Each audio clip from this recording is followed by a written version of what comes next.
What's happening, fam? L.A.R. movement still moving. Book is entitled Lessons from a Non-Custodial Father at Amazon, Kindle, and Create Space. A link will be in the description box below as usual. This video is entitled Sexually Traumatized but Still Active. But still sexually active.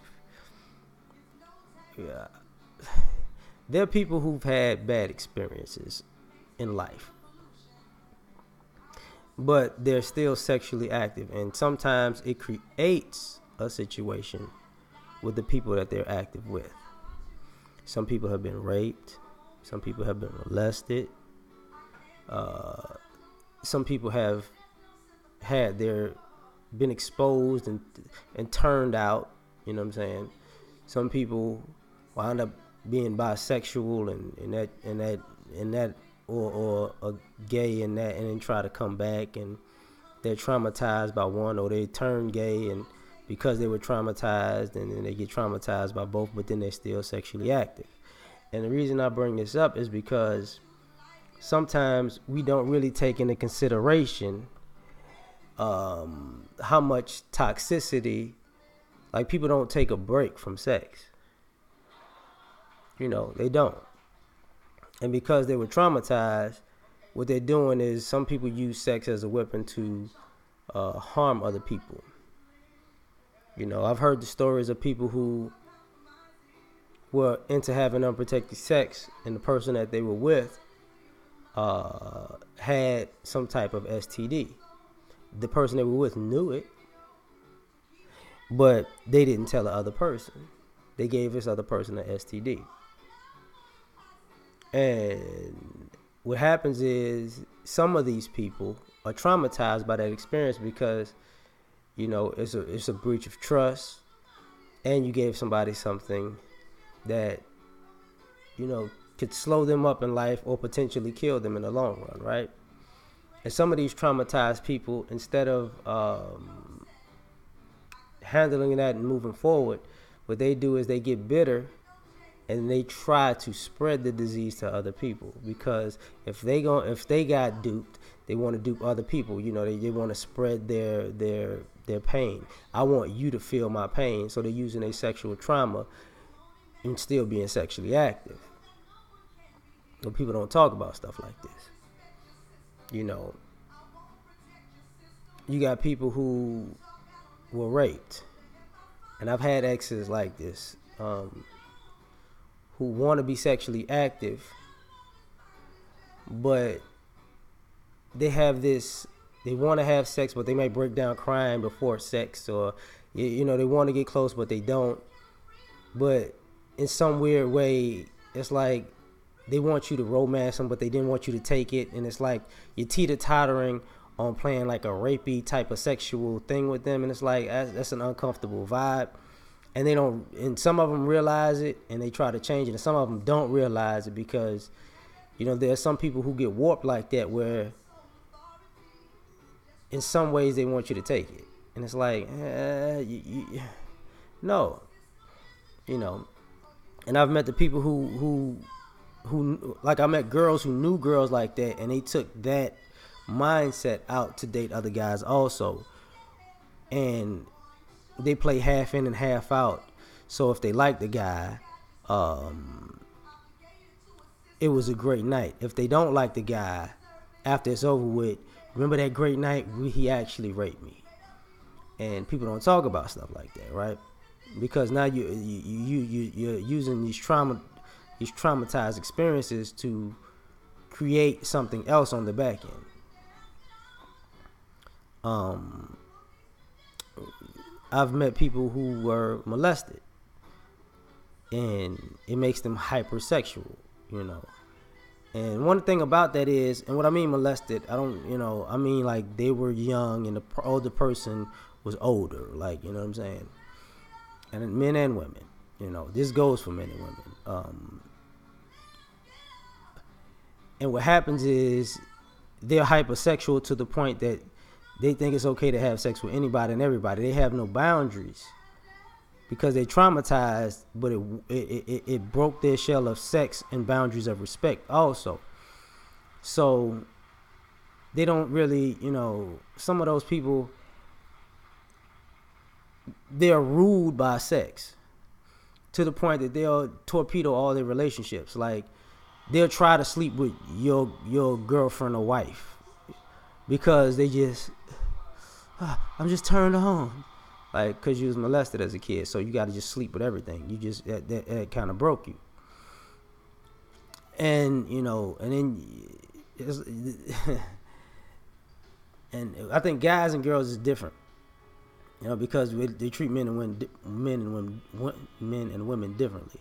Like, guys is the guys who molested in a hypersexual is kind of a twisted badge of honor that because they don't want to say that they were used like that. They don't want to say they were broken like that. So that's how they twisted. The girls is victimized, and then it comes to hating men. Some of them, and it's the other thing about that.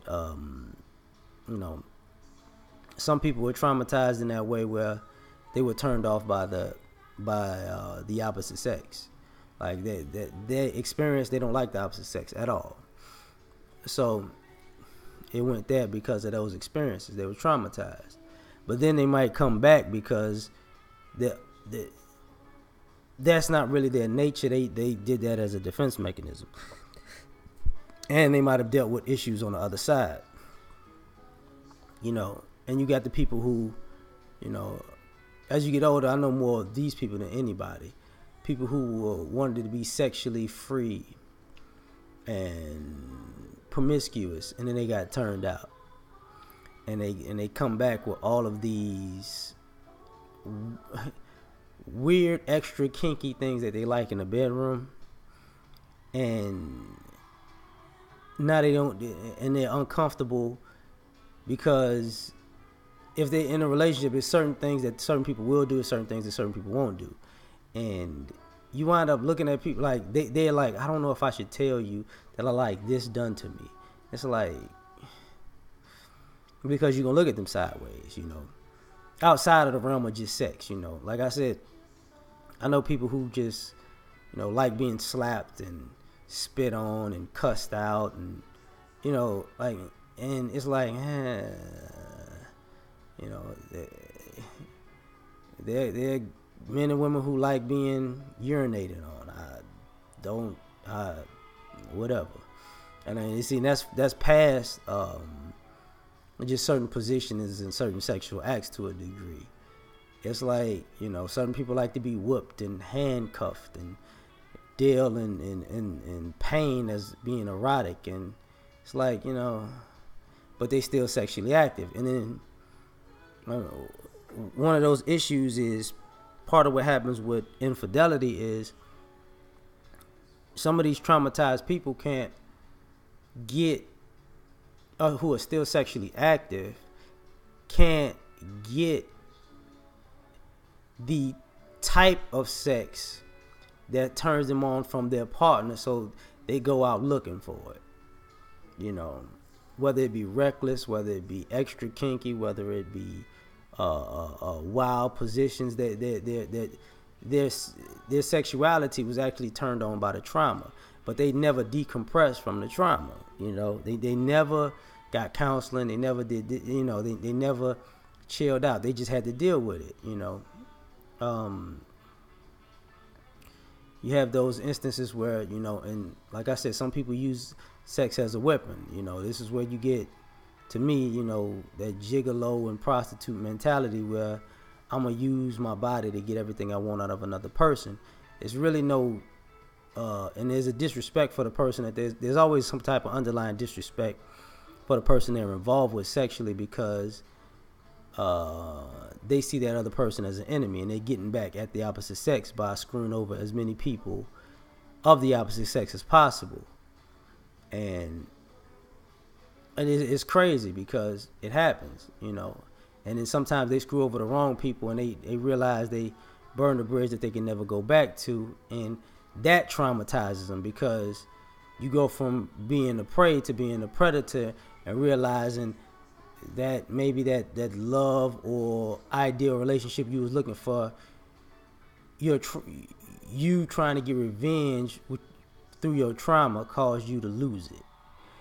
and some people double down on it, and some people take a step back. That is what it is.